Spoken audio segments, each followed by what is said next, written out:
நேயர்கள் அனைவருக்கும் கேஎஃப்எம் மீடியாவின் வணக்கம்.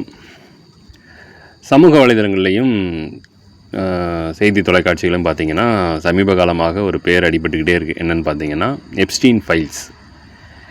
ஸோ எப்ஸ்டீன் ஃபைல்ஸ் வந்து ஒரு பெரிய க்ரைம் ஃபைல். ஜெஃப்ரி எப்ஸ்டீன் அப்படிங்கிறவர் வந்து இப்போ உயிரோடு இல்லை. அதாவது அந்த ஃபைலுக்கும் அந்த தீவுக்கும் சொந்தக்காரர் அவர் தான். அவர் முன் வச்சு தான் இத்தனை தவறுகளும் நடந்திருக்குது அப்படின்னு சொல்லி அந்த எப்ஸ்டீன் ஃபைல் சொல்லுது. கிட்டத்தட்ட 35 லட்சம் பேஜு, 1.8 லட்சம் ஃபோட்டோஸ் இருக்குது, 2000க்கும் மேற்பட்ட வீடியோக்கள் இருக்குது. ஆரம்பத்தில் இவர் வந்து 2005 ஃப்ளோரிடாங்கிற பகுதியில் 14 வயசு பொண்ணை வந்து பாலியல் துன்புறுத்தலுக்கு உட்பட்டு வந்து கைதானாங்க. அதுக்கப்புறம் அவர் கேஸ் பெருசாக நிற்கல, வெளியே வந்தாங்க, ஒர்க் பண்ணிவிட்டு அப்புறம் போய் சைன் பண்ணுவாங்க இல்லையா, அந்த மாதிரி சைன்லாம் போட்டுக்கிட்டு வந்துட்டு இருந்தார்.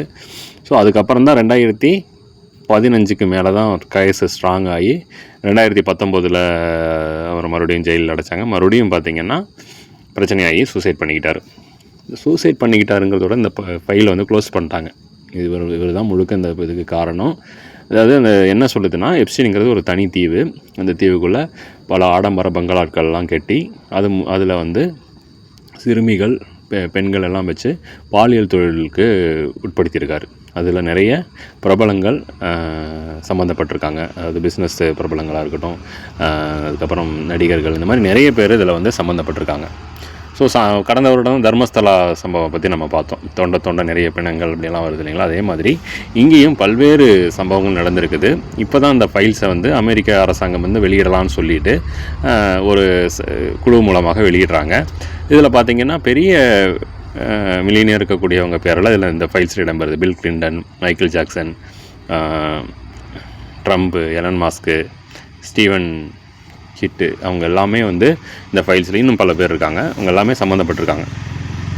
மோடியோட பேர் கூட ஒரு 2 இடத்துல வந்திருக்குன்னு சொல்கிறாங்க. அவர் வந்து இவர் கூட டச்சில் இருந்ததாகவும், ஒரு பார்ட்டிக்கு, அதாவது வெளிநாடுகளில் சந்திப்பாங்க இல்லைங்களா, இவங்க நடத்தின பார்ட்டியில், வேறு பார்ட்டியில் இவரை போய் கலந்துக்க சொல்கிறதுக்கு இவர் உதவினார் அப்படிங்கிற மாதிரி ஒரு லைன் இருக்குது. ஸோ இதில் என்னென்னா, இந்த புத்தகத்துல எல்லாம் இவருடைய இந்த பிரபலங்கள் பேர் வந்ததுனால எல்லாம் இவங்கெல்லாம் குற்றவாளி, இவங்கெல்லாம் தப்பு பண்ணாங்கன்னு எல்லாம் இதில் சொல்ல வரல. ஆனாலும் ஒரு சில நபர்கள் வந்து இதில் பெரிய தப்புகளுக்கெல்லாம் ஆளாயிருக்காங்க அப்படின்னு சொல்லலாம். ஸோ இன்னும் இந்த எப்ஸ்டீன் ஃபைல் வந்து எந்த அளவுக்கு போகும் அப்படிங்கிறது தெரியல. இல்லை இது அப்படியே மூடி மறைக்கப்படுமா அப்படிங்கிறது தான் சந்தேகமாக இருக்குது. ஏன்னா வந்து பல மக்களுடைய கேள்விகளுக்கு அப்புறம் தான் இதை வெளியிட்டிருக்காங்க, இத்தனை ஆண்டுகளுக்கு பிறகு. ஸோ இது வந்து இன்னும் உச்சக்கட்டத்தை அடையும் அப்படிங்கும்போது கண்டிப்பாக பூசி மொழிகிடுவாங்க அப்படின்னு சொல்லி தான் நினைக்கிறாங்க எல்லாருமே. சமூக ஊடகங்கள்லாம் அதை தான் சொல்லிகிட்ருக்காங்க. ஸோ இது பொறுத்திருந்தான் பார்க்கணும் இந்த எப்ஸ்டீன் கேஸ் எந்த அளவுக்கு போகும் அப்படிங்கிறத. ஸோ நம்மளை அறியாமல் இந்த செய்தி மூலம் என்ன சொல்ல வரோன்னா, நம்மளுடைய பகுதிகளிலையும் நம்ம நாட்டிலையுமே இந்த மாதிரி சம்பவங்கள் நிறைய நடக்குது. பெண் குழந்தைகள் கடத்தப்படுறாங்க, பாலியல் துன்புறுத்தல் நிறைய உள்ளாகுது. ஸோ இதெல்லாம் வந்து நம்ம எவ்வளவோ பேர்த்த பிரபலமாக பல பேர்கள் நம்ம நினச்சிட்ருப்போம். ஸோ அவர்கள்லாம் என்னடா யாரை நம்புறது யாரை நம்பக்கூடாதுன்னு தெரியாது இல்லை, அந்த மாதிரி தான் இந்த சம்பவங்கள்லாம் போயிட்டுருக்குது. அதனால் வந்து முடிந்த அளவு பெண்களுக்கு பாதுகாப்பு, பெண் குழந்தைகளுக்கு பாதுகாப்பு கொடுப்போம். ஸோ பத்திரமாக ஒவ்வொரு வீட்டில் உள்ள குழந்தைகளெல்லாம் பார்த்துக்கோங்க.